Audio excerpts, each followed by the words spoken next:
जय गुरु जी संगत जी, सभी को जय गुरु जी। संगत जी, परसों शिव पुराण पढ़ते पढ़ते मेरे गले में अचानक दर्द हो गया, जिसकी वजह से मैं शिव पुराण कल नहीं कर पाई।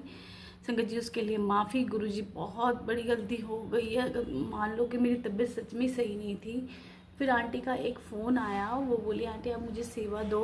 उनकी मतलब इतनी प्यारी आंटी है ना कि वो खुद से सेवा मांग गई थी, और मैंने सोचा गुरु जी की कहीं ना कहीं रज़ा है कि उनको सेवा मिले, और उन्होंने पढ़ी भी। और उसके बाद कुछ ऐसा हुआ संगत जी कि वो पीडीएफ मेरे तक आई ही नहीं, और मैं चैनल पे डाल ही नहीं पा रही थी।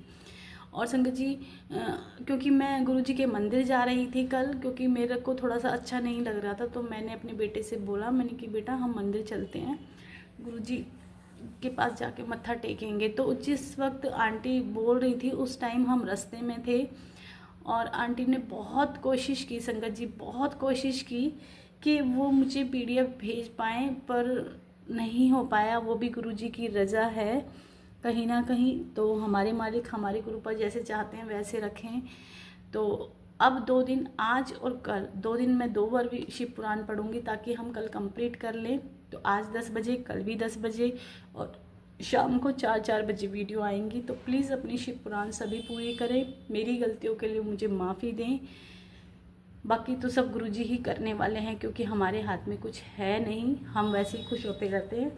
तो शायद गुरुजी ने क्या सोचा, क्या करवाया, वो गुरुजी ही जाने। तो आज की शिव पुराण शुरू करते हैं संगत जी। गुरुजी महाराज हमें सद्बुद्धि देना। बहुत बड़ी गलतियां करते हैं हम लोग। आज भी तबीयत ठीक नहीं है, बट गुरुजी की आज्ञा है, और क्योंकि बहुत सारी संगत वेट कर रही है, मैं सिर्फ अपने लिए ना सोच के, ये सोच के परेशान ज़्यादा थी कि मैंने की संगत बोलेगी कि आंटी शुरू तो कर दी, एंड नहीं हो पा रहा, तो उसके लिए दोषी मैं बन जाऊंगी। तो गुरुजी इतनी शक्ति देते हैं वैसे तो। जय गुरु जी, जय गुरु जी, जय गुरु जी। शिव भक्तों का आख्यान। श्री कृष्ण बोले, हे उपमन्यु जी, शिव जी की अर्चना से जो शिव भक्त हुए हैं और उन्हें जो सिद्धि प्राप्त हुई है उनका वर्णन कीजिए। उपमन्यु बोले, हे श्री कृष्ण, हिरण्यकश्यप ने शिव जी की अर्चना वंदना की तो उन्हें 10 लाख वर्षों तक इंद्र का निष्कंटक राज्य प्रदान किया था। उसने इतने वर्षों तक इंद्र को अपना दास बनाए रखा था। सतमुख नामक दानव ने शिवजी की आराधना करके 1000 पुत्र प्राप्त किए थे। शिवजी की असीम कृपा से श्री याज्ञवल्क्य वेदों के ज्ञाता हुए। व्यास जी ने भी शिवजी की कृपा से वेद और पुराणों को ज्ञान प्राप्त किया था। प्राचीन काल की बात है कि शिवजी को क्रोध आने पर पृथ्वी का जल सूख गया था। तब देवताओं की प्रार्थना पर अपने कपाल से उन्होंने जल को निकाला था। राजा चित्रसेन भी शिवजी की कृपा से शत्रुओं पर विजय पाने में सफल हुए और निर्भय बनकर शिवजी की भक्ति में लीन हो गए थे। राजा को चित्रसेन को देखकर गोपी का बालक श्रीकट भी शिवजी का भक्त बन गया था। शिवजी के सोमवार के व्रत के प्रभाव से सीमातिनी पत्नी के द्वारा अपने पति चित्रागंध के यमुना में डूबने पर भी मृत्यु से रक्षा हुई। वे नागलोक में जाकर वहां से अपार संपत्ति लाए। चंचला वेश्या भी गोकर्ण क्षेत्र में जाकर तर गई। उसने अपने दुराचारी पति बिंदु को भी सदगति दिलाई। महाकाल नाम के महापापी और हिंसक व्याध को शिवजी की पूजा करने से सदगति प्राप्त हुई। ऋषि दुर्वासा जी जो शिव भक्तों में प्रसिद्ध हैं, प्रजापति ब्रह्मा जी शिव भक्ति से ही सृष्टि की रचना करने में सफल हुए। मार्कंडेय मुनि शिवजी की अर्चना करने पर ही अजर अमर तथा शक्ति संपन्न हुए। शांडिल्य ऋषि संसार में शिव भक्ति के कारण ही प्रसिद्ध एवं पूजनीय हुए। हे श्री कृष्ण, इस प्रकार शिव की पूजा अर्चना करने से अनेक व्यक्तियों को सिद्धियां प्राप्त होती हैं। आप भी शिव जी की अर्चना करके पुत्र प्राप्त करें। ओम नमः शिवाय। शिव जी सदा सहाय। शिव महात्म्य वर्णन। ऋषि उपमन्यु बोले, हे श्री कृष्ण, आप शीघ्र ही शिव जी की तपस्या द्वारा उनके दर्शनों को प्राप्त होंगे। आपको अपने समान ही पराक्रमी पुत्र शिव जी की पूजा से प्राप्त होगा। मैं आपको एक मंत्र बतलाता हूँ, उसके जपने से निश्चय ही आपको शिव जी के दर्शन प्राप्त होंगे। यह मंत्र सभी मनोरथों को पूर्ण करने वाला है। यह मोक्ष तथा स्वर्ग प्रदान करने वाला पंचाक्षर मंत्र ओम नमः शिवाय कहलाता है। इस उत्तम मंत्र को प्रणव पूर्वक करना चाहिए। संत कुमार जी बोले, हे व्यास जी, इस मंत्र की महिमा बताते बताते उपन्यों को 8 दिन और 2 घड़ी का समय व्यतीत हो गया था। 9वें दिन श्री कृष्ण ने उपमन्यु से उसकी दीक्षा ग्रहण। श्री कृष्ण ने जटाजूट बांधकर और एक पैर के अंगूठे पर खड़े होकर एकाग्रचित्त से 15 महीने तक कठोर तप किया। 16वें महीने के लगते ही भगवान शिव पार्वती प्रकट हुए।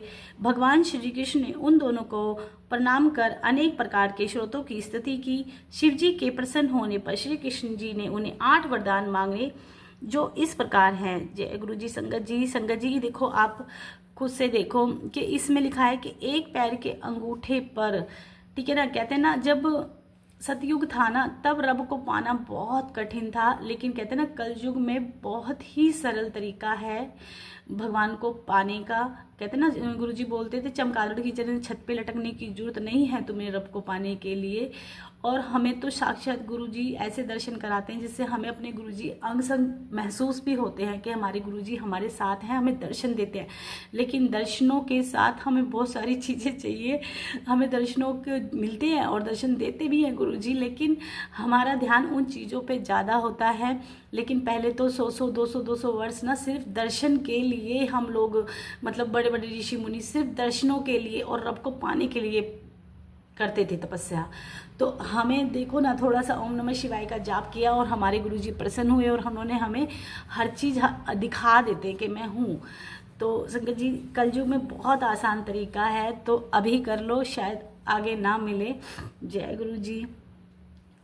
वरदान मांगे जो इस प्रकार है। मेरी बुद्धि सदैव धर्म में लगी रहे, मैं समस्त संसार में अक्षय यश का भागी बनूं, आपके समीप ही मेरा निवास रहे, मैं आपकी दृढ़ भक्ति प्राप्त करूं, मुझे महापराक्रमी 10 पुत्र प्राप्त हों, युद्ध में घमंडी शत्रुओं पर मैं विजय हो।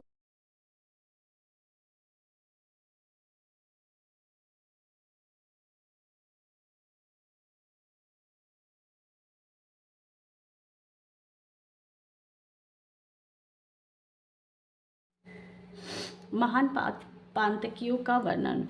व्यास जी संत कुमार जी से बोले, हे मुनि श्रेष्ठ, अब आप हमें नरक में जाने वाले पानियों के विषय में बताइए। संत कुमार जी ने कहा, हे व्यास जी, मन, वाणी और शरीर से 12 प्रकार के पाप बताए गए हैं। पराई स्त्री की इच्छा रखना, पराई स्त्री की इच्छा रखना, पराये धन की इच्छा रखना, दूसरों का बुरा चाहना, अधर्म से प्रवृत्त रहना, ये 4 पाप मन से होते हैं। रजस्वला स्त्रियों से बातचीत करना, असत्य बोलना, कठोर वाणी में बोलना, चुगली करना, ये 4 प्रकार के पाप वाणी के द्वारा होते हैं। अभक्ष्य भक्षण, हिंसा करना, असत्य कार्य करना, पराई वस्तु छीनना, ये 4 पाप शारीरिक हैं। भगवान शंकर के ज्ञान में परायण, तपस्वी, गुरु माता पिता के निंदक नरकगामी होते हैं। देवताओं का धन चुराने वाले, ब्राह्मणों की वस्तुओं को नष्ट कर देने वाले, शिव ग्रंथों को खत्म कर देने वाले या उनको चुराने वाले महान पातकी होते हैं।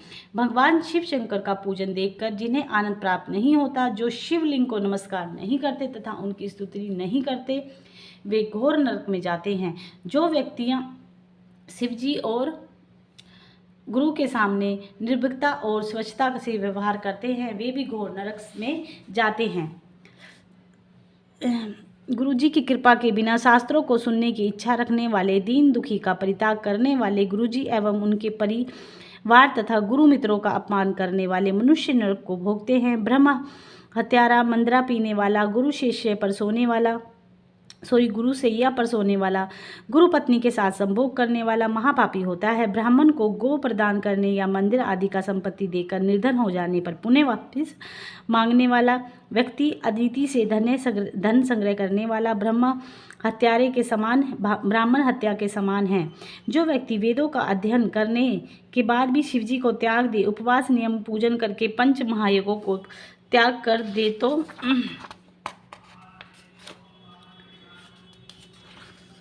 वह मदिरा पीने वाले व्यक्ति के समान है। वनों में या नगर में आग लगाने वाला, गरीबों का धन हड़पने वाला, स्त्री, घाती, गाय, संपत्ति, चांदी, सोना, वस्त्र, चंदन, अगर, कपूर, कस्तूरी आदि आसन आदि बिना संकट के बेचने वाला महापाप की होता है। विवाह योग्य पुत्री का योग्य वर से विवाह न करने वाला पिता, पुत्र वधू बहन भाई की स्त्री से समागम करने वाला या कुमारी कन्या के सहवास करने वाला या शराब पीने वाला स्त्री से सहवास करने वाला व्यक्ति महापातकी होता है। इस प्रकार पापियों की अनेक श्रेणियां हैं, उन पर सबका वर्णन करना बहुत कठिन कार्य है। इन उपरोक्त पापों को करने वाला तो महापापी होता है, परंतु इसका साथ या सहयोग करने वाला भी महापापी होता है। संत कुमार जी ने बताया, पुण्यात्मा मनुष्य उत्तर के मार्ग में विश्वस्त नगर में जाते हैं, जो 86,000 योवन की दूरी पर हैं। पुण्यात्मा व्यक्ति वहां शीघ्र पहुंच जाते हैं। सभी प्रकार के पाप करने वाले पापी मनुष्य यमलोक में जाकर अपने पापों का फल अवश्य भोगते हैं। यमलोक तक पहुंचने में पापी मनुष्य को बड़ी कठिनाई होती है। ऐसे व्यक्तियों के मार्ग में नुकीले कांटे बिछ जाते हैं और गरम गरम बालू बिछी रहती है। छुरी के समान पैने कंकड़ होते हैं। पापियों के रास्ते में चुभने वाले बांस, बड़े बड़े अंतरायुक्त वन और उन वनों के लगी हुई आग, स्थान स्थान पर सांप, बिच्छू, जोक, व्याघ्र, सिंह, भेड़िए, भूत, प्रेत, बड़े बड़े सींग वाले भैंसे आदि पापियों को सताते हैं। उस मार्ग में अपना कोई मित्र, पुत्र, भाई बहन आदि नहीं मिलता। शरीर नग्न रहता है, जीभ और तालू सूखे होते हैं। रास्ते भर यम के दूत डंडे मारते हुए ले जाते हैं तथा पैरों में पड़े पासों से घसीटते हुए ले जाते हैं। किसी को अंकुश से पीटते हैं तो किसी को कांटों से काटते हैं और किसी को अग्नि में ढकेलते हैं। पापी व्यक्ति भूखा प्यासा चिल्लाता हुआ जाता है, बेहोश होकर गिर जाता है। यमदूत किसी के हाथ पैर काट देते हैं तो किसी की गुप्त इंद्रियों को काट देते हैं। खून में बहता रहता है। उन खून को पीने हेतु कीड़े शरीर पे से चिपट जाते हैं। भूख प्यास से व्याकुल पापी मनुष्य भोजन व पानी के लिए प्रार्थना करते हैं, परंतु उनकी कोई बात नहीं सुनता। जो व्यक्ति जीवन अवस्था में कुछ दान कर देते हैं, उनकी रास्ते में कुछ खाने पीने को मिल जाता है।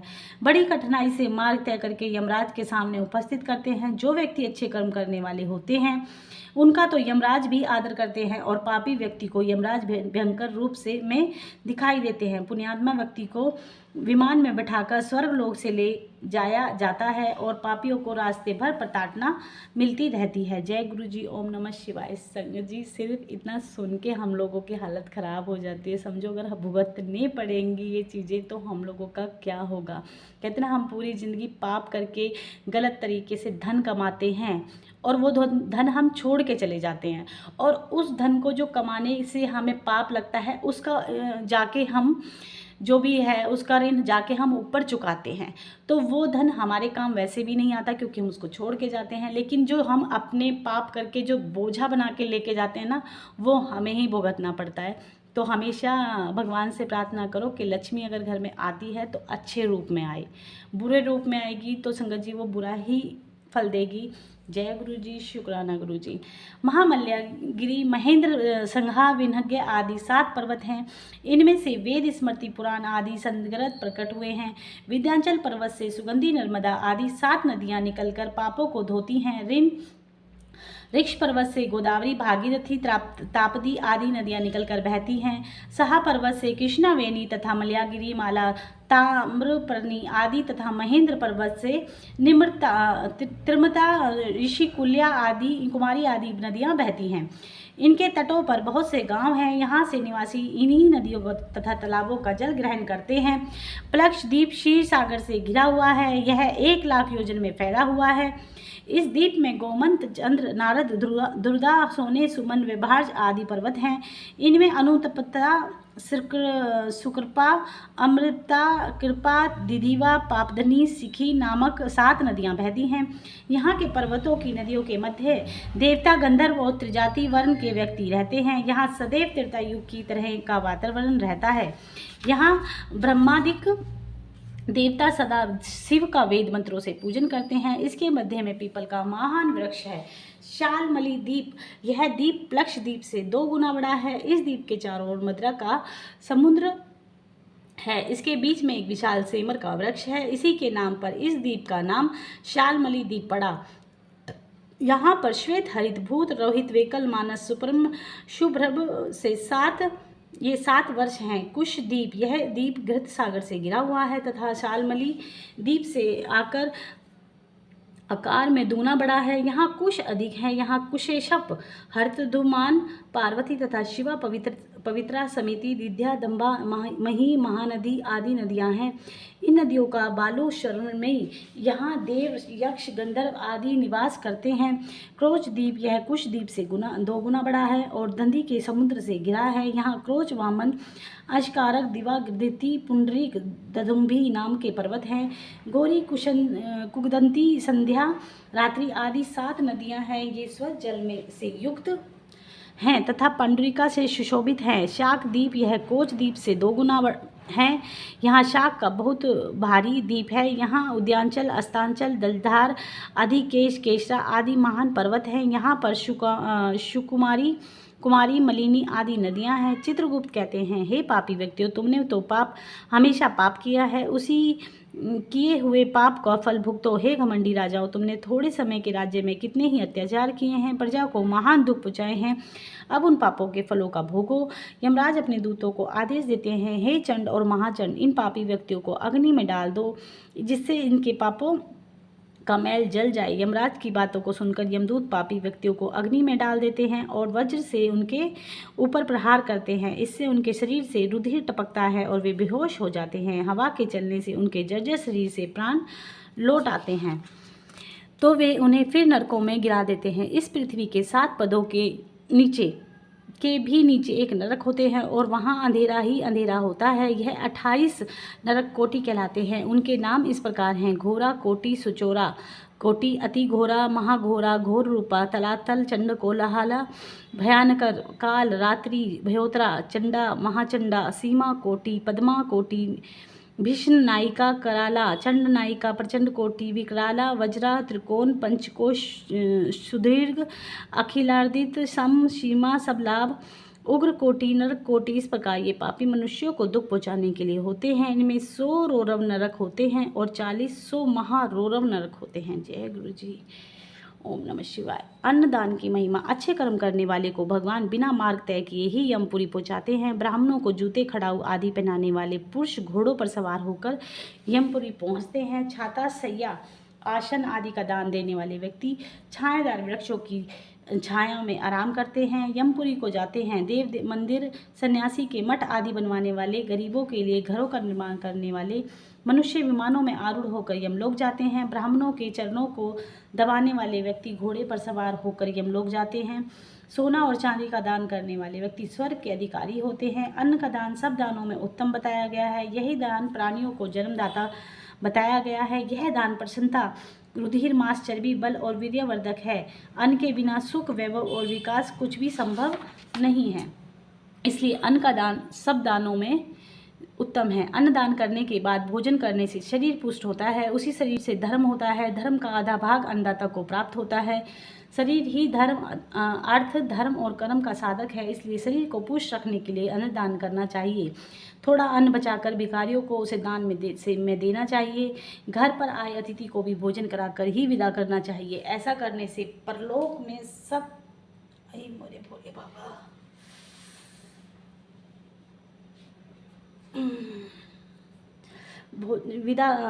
घर पर आए अतिथि को भोजन कराकर ही विदा करना चाहिए। ऐसा करने से परलोक में सुख मिलता है तथा स्वर्ग की प्राप्ति होती है। अन्न का दान श्रेष्ठ फलदायक लक्ष्य है। अन्नदान की महिमा बताने वाले को भी सुख संपत्ति प्राप्त होती है। जल सभी के प्राणियों के लिए आवश्यक है तथा जल का दान सर्वोत्तम दान है। कुआं बनवाने वाले व्यक्ति को आधा पाप नष्ट हो जाता है। जिस व्यक्ति के द्वारा बनवाए गए तालाब को पानी गो,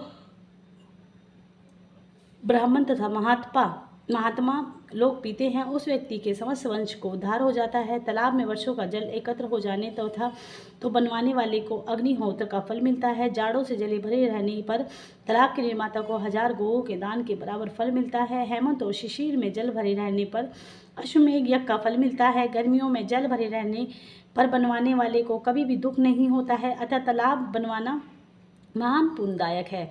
इसी तरह पेड़ों को लगवाना भी महान फलदायक है। सड़क के दोनों ओर पेड़ लगवाना भी महान फलदायक है। ऐसे व्यक्ति को अक्षय लोक मिलता है तथा उनके सारे वंश का उद्धार हो जाता है। फलों से पितृ, फूलों से देवता और छाया से यात्री प्रसन्न होते हैं। वृक्ष तो देव, दैत्य, यक्ष, किन्नर, मनुष्य सभी को प्रसन्न रखते हैं। इस कारण बाग बगीचे लगवाना उत्तम कार्य है।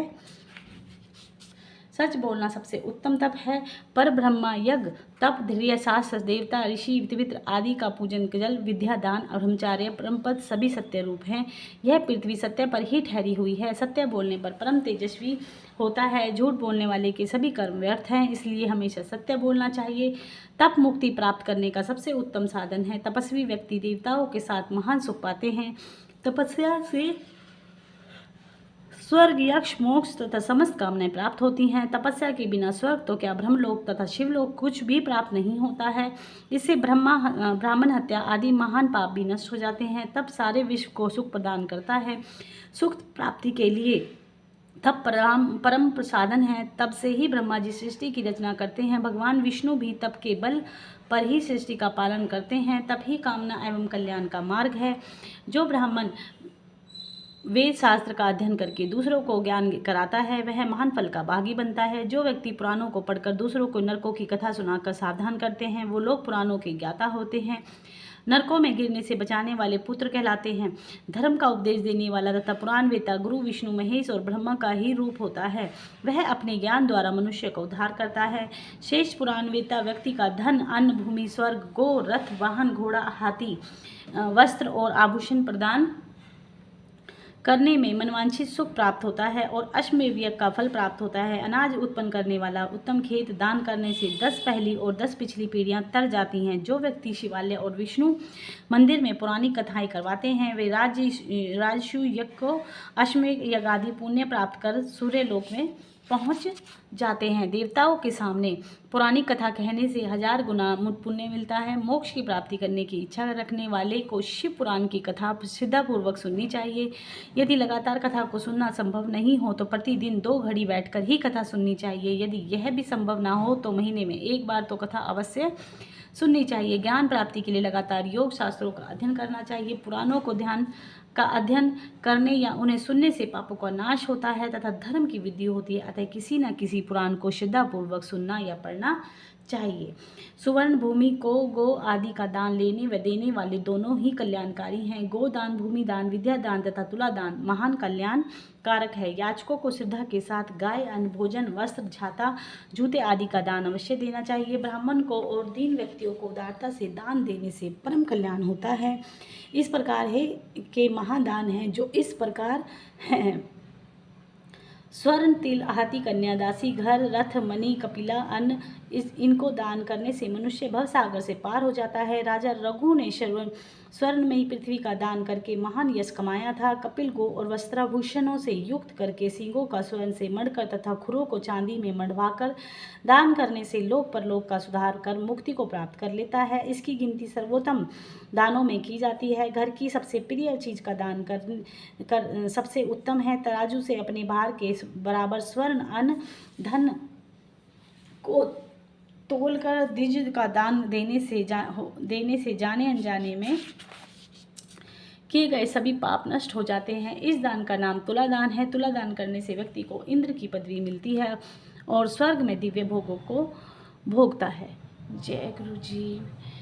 श्री संत कुमार जी बोले, हे व्यास जी, अब आप ब्रह्मांड का वर्णन सुनिए। ब्रह्मांड जल के ऊपर स्थित है। इसे शिव जी के आशवतार शेषनाग जी अपने मस्तक पर धारण कर रखा है। ये शेषनाग अनंत के नाम से भी प्रसिद्ध है। नाग कन्याएं इसकी सेवा करती हैं। ये सक्रोशन रूप रुद्र है। इनकी शक्ति का ज्ञान देवता को भी नहीं है। पृथ्वी के नीचे 7 लोक हैं जिनके नाम क्रमशः अतल, वितल, सुतल, रसातल, तलातल, पताल हैं। इसके लोक 10-10 हजार योजन लंबा चौड़ा है और 20-20 हजार योजन ऊंचे हैं। इनमें दैत्य और नाग आदि निवास करते हैं। इन लोकों में मणियों का प्रकाश रहता है। इनमें अनेक निर्मल जल के सरोवर हैं। इन सरोवरों में नाना प्रकार के कमल खिले हैं। जलाशय तथा नदियों में भोरे गूंजते रहते हैं। देव कन्या और नाग कन्याएं उपटन, स्नान, वेणु वादन, वीणा की झंकार आदि से लगातार विलास में व्यक्त रहती हैं। इन लोगों को सिद्ध नाग दानव मनुष्य तप के द्वारा ही भोगते हैं। संत कुमार जी बोले, रौरव, शुकर, महाज्वाला, तप, कुंड, लवन, लोहित, अस्पत्र, वन, वैतरणी, बाला, भक्ष, सालभूत, महारौरव आदि नरकों से मनुष्य नाना प्रकार के कलेश पाकर अपने अपने पापों को भोगते हैं। यहाँ व्यक्ति अनेकों यातनाएं पाते हैं। असंख्य नरक हैं जिसमें पापी अपने अपने कर्मों के अनुसार यातनाएं भोगते हैं। बड़े बड़े पाप प्रायश्चित से दूर किए जाते हैं। ये प्रायश्चित अनेक प्रकार के हैं। इनमें सबसे उत्तम प्रायश्चित तो भगवान भोलेनाथ का नाम है। पाप सुखदायी और पुण्य सुख देने वाला होता है। वास्तव में सच्चा सुखदाता संसार में कोई नहीं है। सुख दुख सभी मन की कल्पना है। ब्रह्म ज्ञान की प्राप्त करना ही परम श्रेयकर है। शिव तत्व की प्राप्ति से ही मनुष्य को पाप पुण्य नहीं लगते हैं। अतः नरकों से बचने का सर्वोत्तम उपाय शिव जी की आराधना करना है। इससे ही मुक्ति मिलती है। ओम नमः शिवाय। शिव जी सदसाय। जम्मू, प्लक्ष, सालमती, कुश, क्रोच, सरक, पुष्प नाम के ये 7 द्वीप हैं। इनके चारों ओर 7 समुद्र हैं जो क्रमशः क्षार जल, ईख के रस, घी, दूध, दही और मधुर बल के परिपूर्ण है। सुमेरु पहाड़ बीच में है। यह पहाड़ 64 कोस तक फैला है। यह 336 कोस ऊंचा है। इसके दक्षिण में इंद्रकूट नामक पर्वत है। यही सब पहाड़ 40-40 हजार कोस के विस्तार में फैला हुआ है। 40,000 कोस के विस्तार में भारतवर्ष स्थित है, जिसमें सुमेरु के दक्षिण में हर्ष पर्वत है, उत्तर में रेमक है, उसके नज़दीक ही हिरण्यकश्यप है, उत्तर में कौरव देश है। ये सभी 9,000 योजन के परिणाम वाले हैं। बीच में इलावर्त पर्वत है। पूर्व में मंदराचल तथा दक्षिण में गंधमादन पर्वत है। पश्चिम में विपुल, उत्तर में सुपार्श्व पर्वत शिखरों के साथ इलावर्त के सहित मेरु से मिलते हैं। जम्मू द्वीप यह भारत वर्ष के दक्षिण से 100 योजन का है। यह समुद्र से उत्तर की ओर तथा हिमालय से दक्षिण की ओर स्थित है। इसे कर्म भूमि कहते हैं। यहाँ प्राणी स्वर्ग एवं नरक का फल पाता है। यह द्वीप के 9 खंड हैं। इन धुमनु, कसेरु, ताम्रवन, गभासीमन, नागदीप, सौम्य, गंधर्व, वरुण नामक 8 खंड हैं। 9वां भारत खंड है। इसके उत्तर में ऋषि मुनियों का निवास है। दक्षिण में यवन, पूर्व में किरात। यहाँ पर ब्राह्मण, क्षत्रिय, वैश्य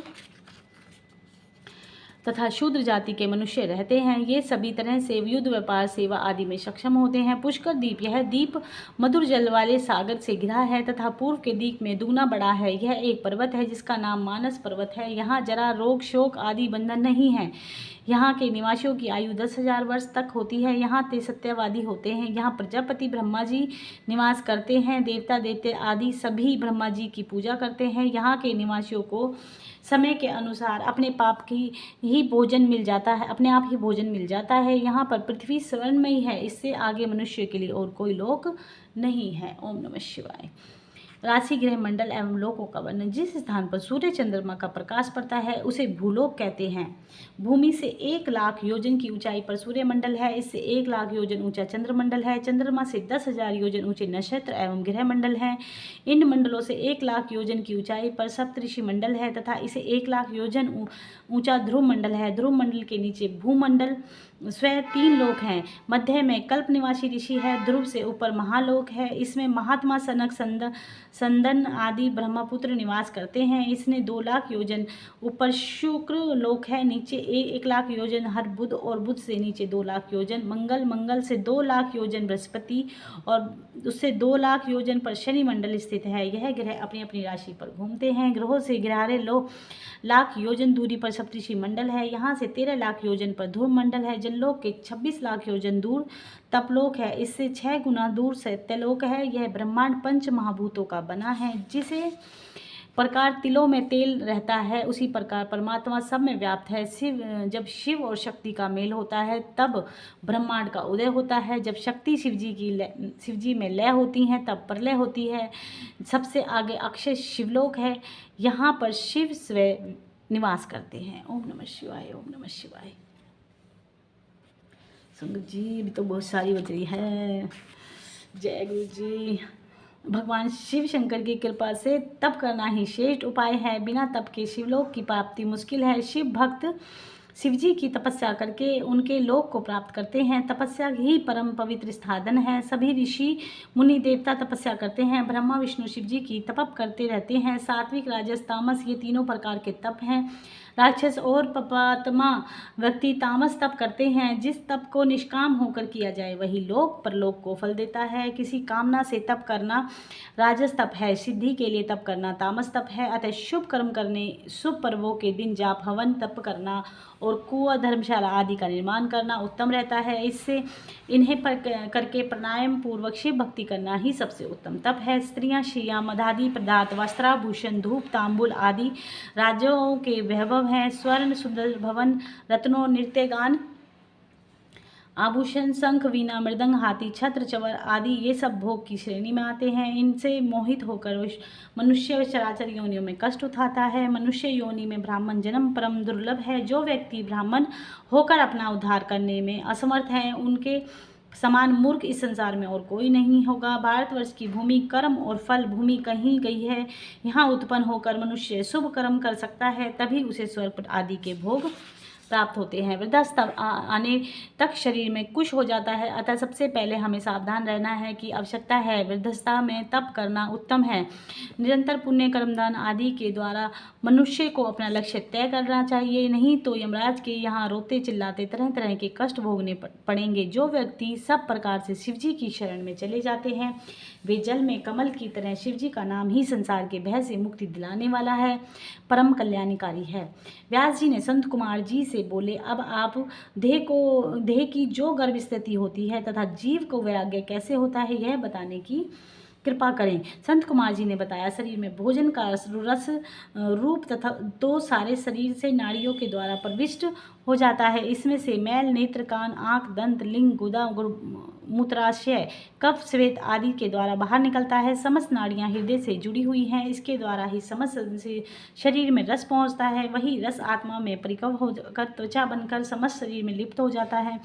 फिर रक्त बनता है, उसके पश्चात रोम, बाल, स्नायु, अस्थि, मज्जा, नख आदि उत्पन्न होते हैं। अन्न के द्वारा वीर्य शुद्ध होकर स्त्री के गर्भाशय में ऋतुकाल में प्रविष्ट होता है और उसी से शरीर बनता है। एक दिन वह वीर्य कलिल कहलाता है, 5 दिन में वह बबूला बन जाता है, 7 दिन रात्रि में मांस पिंड बनता है, तो 2 महीने में कंधा, ग्रीवा, पीठ, पेट, छाती आदि अवयव बनते हैं। तीसरे माह में संधियाँ, उंगलियाँ, 5वें माह में मुख, 6ठे माह में नासिका, कानों में छिद्र, दांत एवं गुदा आदि का निर्माण होता है। 7वें महीने में उत्पत्त गुदा आदि का निर्माण होता है। इस प्रकार जीव अंग प्रत्ययों से पूर्ण होकर माता के द्वारा भोजन करने पर उसके रस से पलता है। वह अपनी आत्मा के उद्धार के लिए पूर्व जन्मों का स्मरण करके भगवान से प्रार्थना करता है। सैकड़ों सुइयों के चुभने से जो कष्ट होता है, वही कष्ट उसे गर्भ में होता है। गर्भ के समान कोई और दुख नहीं है। वह बालक गर्भ में विष्ठा तथा मल के गर्त में पड़ा रहता है। इस प्रकार जीव की गर्भ में स्थिति होती है। यह शरीर रज और वीर्य से मिलने से बनता है। वह गर्भ में विष्ठा में रहता है, इससे वह अपवित्र रहता है। इसे चाहे कितने ही कुशाओं के जल और पंचज्ञ से शुद्ध करो, परंतु वह कभी शुद्ध नहीं हो सकता। जैसे काली वस्तु कभी सफ़ेद नहीं हो सकती, संसार में रहकर जीव कितनी दुर्गंध में पड़ा रहता है, फिर भी उसे पता नहीं क्यों वैराग्य नहीं होता। हजारों वर्ष तपस्या करने पर भी यह मलिन आत्मा पवित्र नहीं होती। यही यदि भगवान शुद्ध करके ईश्वर स्तुति, हवन आदि कर्म करते हुए मृत्यु को प्राप्त हो जाए तो फिर उसे ज्ञान प्राप्त हो जाता है और इससे उसका मन शुद्ध हो जाता है। ज्ञान रूपी जल और वैराग्य रूपी मृत्तिका से वह शुद्ध प्राप्त कर लेता है। शुद्ध भावना करके चित्त से में शांति रखकर जो परम ज्ञान प्राप्त होता है, वही संसार में जीव मुक्त रहता है। कैसी विचित्र बात है कि जीव तो कान रखते हैं हुए भी अपना हित नहीं बताता और आंखें होते हुए भी अपना हित नहीं देखता। इसकी बुद्धि पापों से नष्ट हो जाती है। वह इस संसार में फंसकर दुख पाता है। इससे भगवान शंकर ने कृपा करके मुक्ति का साधन स्वरूप यह शिव पुराण पर वर्णन किया है। इससे काम क्रोधादि को त्याग कर, स्त्रियों को आश्रित त्याग कर मनुष्य को शिव की आराधना करनी चाहिए। काल का ज्ञान।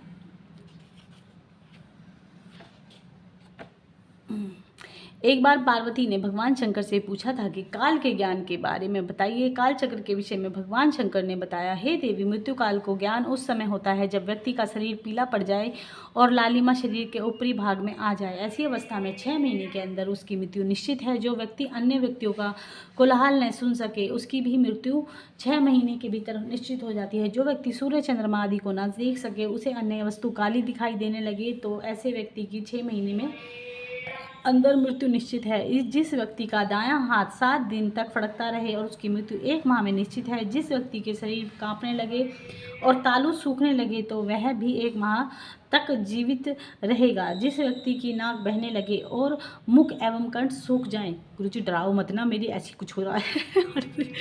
जय गुरुजी, गला सूखा पड़ा है गुरुजी।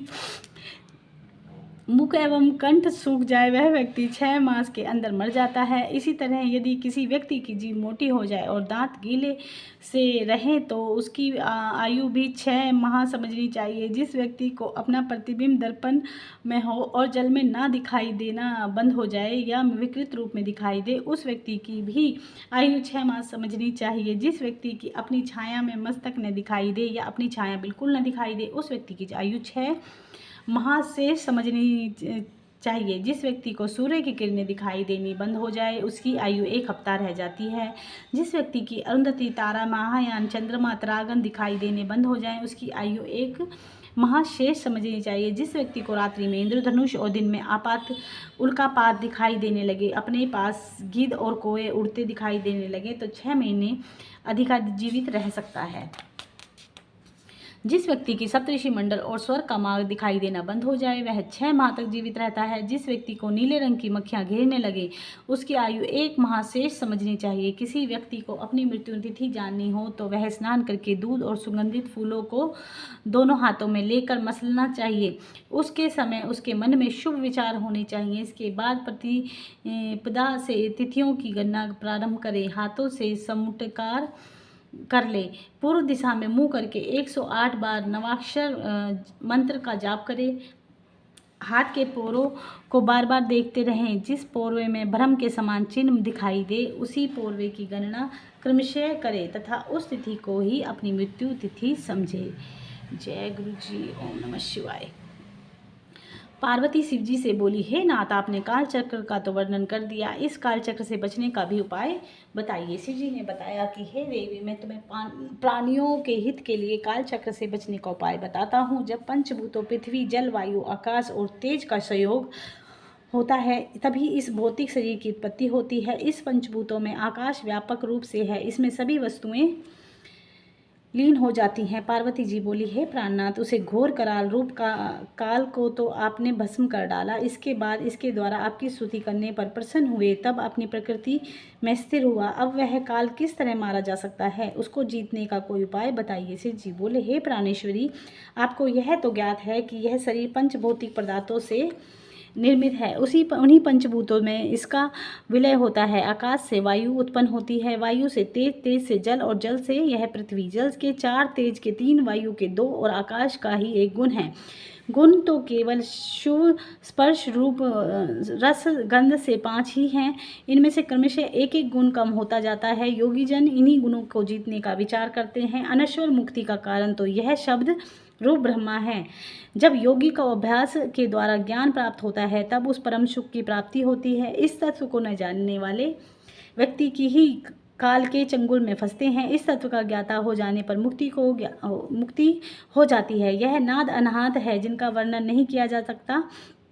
इस अनाहत से नाद से 9 शब्द उत्पन्न होते हैं। इनके नाम हैं घोष, कास्य, रिंग, घंटा, वीणा, वसंत, दुधंधी, शंख तथा मेघ, गर्जन। मनुष्य इन 9 नादों का त्याग करे और तुकार शब्द का अभ्यास करे। योगी व्यक्ति इस अभ्यास को करता हुआ पाप पुण्य में लिप्त नहीं होता और इसी कारण मृत्यु पर विजय प्राप्त कर लेता है। ओम नमः शिवाय।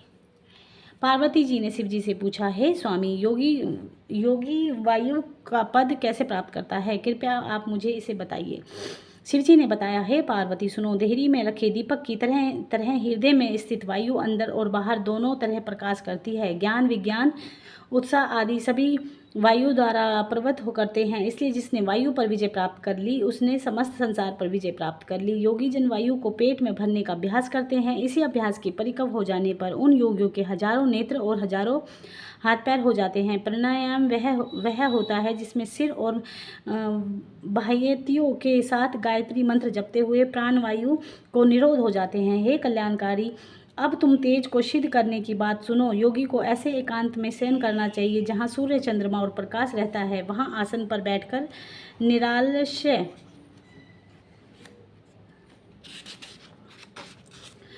निरालस्य होकर दोनों भुवों के मध्य स्थित अग्नि तेज को देखें। इसके बाद हाथ की उंगलियों के द्वारा 1 घंटे का तक नेत्र बंद रखें। इस प्रकार धीरे धीरे अभ्यास करने से उसे ईश्वरीय ज्योति दिखाई देगी। तब योगी परम सिद्ध हो जाता है।